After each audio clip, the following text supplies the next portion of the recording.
என்ன நினச்சினுக்கிற நீ? வெளியே வேலையாக 4 இடத்துக்கு போகிறவனுக்கு தான் வெளியே என்ன நடக்குதுன்னு தெரியும். வீட்டுக்குள்ளே இருந்தேனே உனக்கு என்ன தெரியும்? ஏன் உனக்கு மட்டும் தான் எல்லாம் தெரியுமா? எனக்கும் தெரியும் வெளியெல்லாம் என்ன நடக்குதுன்னு. என்ன தெரியும் உனக்கு? நம்ம தெருவில் நந்தகுமார் இருக்கார்ல, அவர் இப்போ எங்கே இருக்காருன்னு உனக்கு தெரியுமா? எங்கே நைட் ஆயிடுச்சு, வீட்டில் தான் இருப்பார். அவர் அவங்க பசங்க கூட லண்டனில் போய் செட்டில் ஆகி 2 நாள் ஆகுது. இன்னைக்கு காலைல தான் அவங்க வீட்டில் வாடகைக்கு ஒருத்தவங்க வந்திருக்காங்க. அவங்க பேர் கூட புஷ்பா. அவங்க இதுக்கு முன்னாடி எங்கே இருந்தாங்க உனக்கு தெரியுமா? 3 தெரு தள்ளி அங்கே காமராஜ் நகர் இருக்குல்ல, அங்கே தான் அவங்க ஃபேமிலியாக இருந்தாங்க. இப்போ அவங்க ஹஸ்பண்டோட சண்டை போட்டுக்கிட்டே பிரிஞ்சு வந்து இங்கே தனியாக இப்போ அவங்க வாடகைக்கு எடுத்துன்னு இருக்காங்க. ஓஹோ. என்ன ஓஹோ? பக்கத்து பாண்டி இருக்கார்ல, அவர் பொண்ணு இருக்குல்ல, லவ் பண்ணுற பையனை யூசிட்டு போய் நீ கல்யாணம் பண்ணிடுச்சு. அந்த விஷயம் இன்னும் அவங்க வீட்டுக்கு தெரியாது, நைட்டே ஆக போகுது. இந்த விஷயமே நாளைக்கு காலைல தான் அவங்க வீட்டுக்கே தெரிய வரும் பாரு. இதெல்லாம் உனக்கு எப்படி தெரியும்?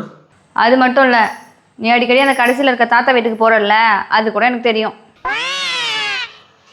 அது ஒன்றும் இல்லை, அது வயசானவங்க இல்லை, ஏதாவது உதவி கேட்பாங்க, அதை செஞ்சு கொடுக்கலாமேன்னு போனேன். நீ எதுக்கு போகிறோன்னே எனக்கு தெரியும். இவ்வளோ நாள் போகல அந்த தாத்தாவுக்கு உதவி பண்ணுறதுக்கு. இப்போ அவங்க பேத்தி ஊர்லேருந்து வந்திருக்கு தான் நீ போயிட்டுருக்க. இதுக்கப்புறம் அந்த வீட்டு பக்கம் போகிறேன்னு தெரிஞ்சுது, போகிறோம் அந்த காலை வெட்டிடுவேன். பார்த்துக்க, ஒழுங்காக நடந்துக்க. வீட்டுக்குள்ளேயே தான் இருக்கா, எப்படி இதெல்லாம் இவளுக்கு தெரியுது?